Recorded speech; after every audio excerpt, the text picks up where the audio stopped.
When did Arsenal last win the Premier League? At the start of the 21st century, Arsenal were one of the very best teams in the world.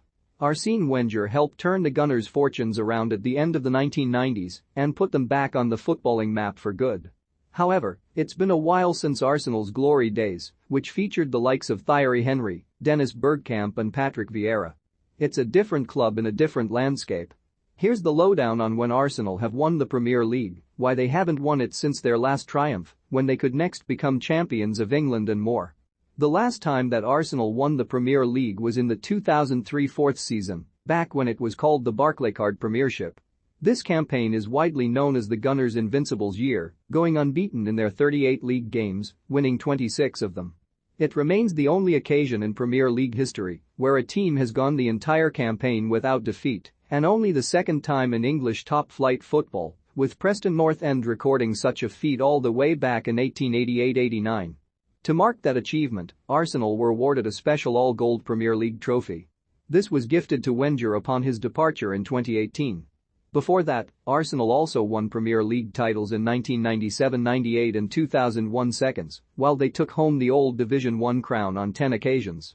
Only Manchester United, 13, Manchester City, 6, and Chelsea, 5, have won the Premier League more often than Arsenal, while Liverpool, 19, have also won total English top divisions on more occasions.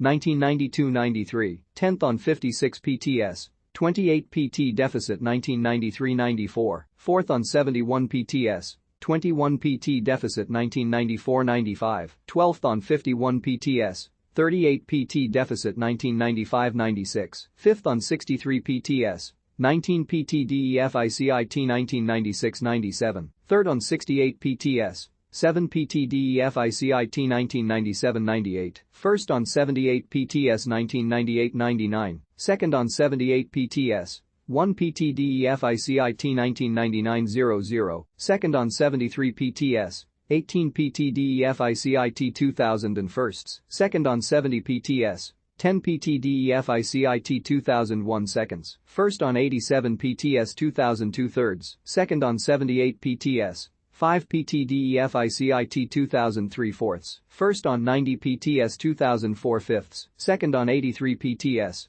12 PT DEFICIT 2005 sixths, 4th on 67 PTS, 24 PT DEFICIT 2006 sevenths, 4th on 68 PTS, 21 PT DEFICIT 2007 eighths, 3rd on 83 PTS, 4 PT DEFICIT 2008 ninths, 4th on 72 PTS, 18 PT DEFICIT 2009 tenths, 3rd on 75 PTS, 11 PT DEFICIT 2010 11, 4th on 68 PTS, 12 PT DEFICIT 2011 12, 3rd on 70 PTS, 19 PT DEFICIT 2012 13, 4th on 73 PTS, 16 PT DEFICIT 2013 14, 4th on 79 PTS 7 PT DEFICIT 2014 15, 3rd on 75 PTS, 12 PT DEFICIT 2015 16, 2nd on 71 PTS, 10 PT DEFICIT 2016 17, 5th on 75 PTS,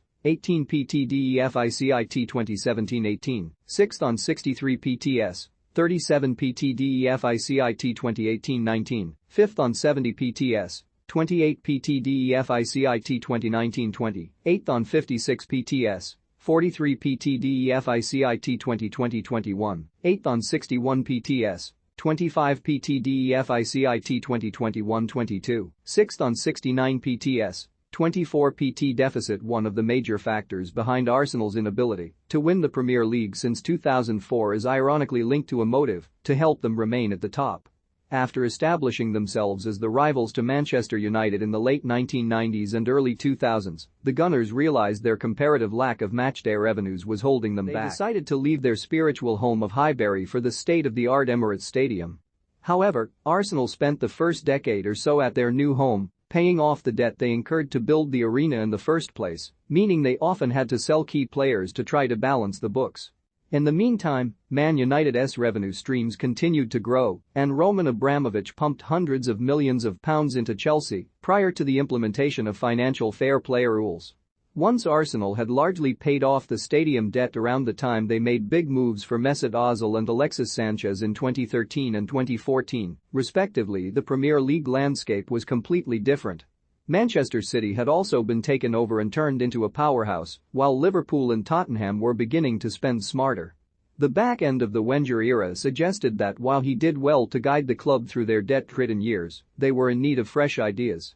However, Unai Emery didn't seem to be the right replacement, and Mikel Arteta has had to take Arsenal a few steps back in order to get them moving forward again. Listen now to 90 Min's Arsenal podcast, The Chronicles of a Gooner. Every day, Harry Symeou discusses the latest goings-on in the world of the Gunners.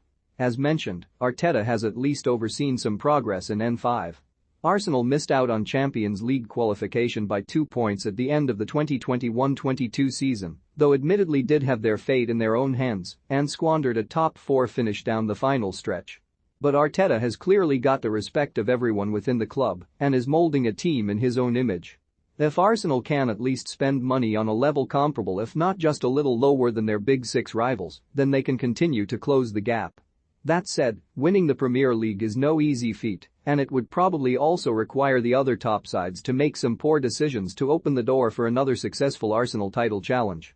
By the end of the 2020s, the Gunners should have at least worked themselves back into a position to compete for the crown.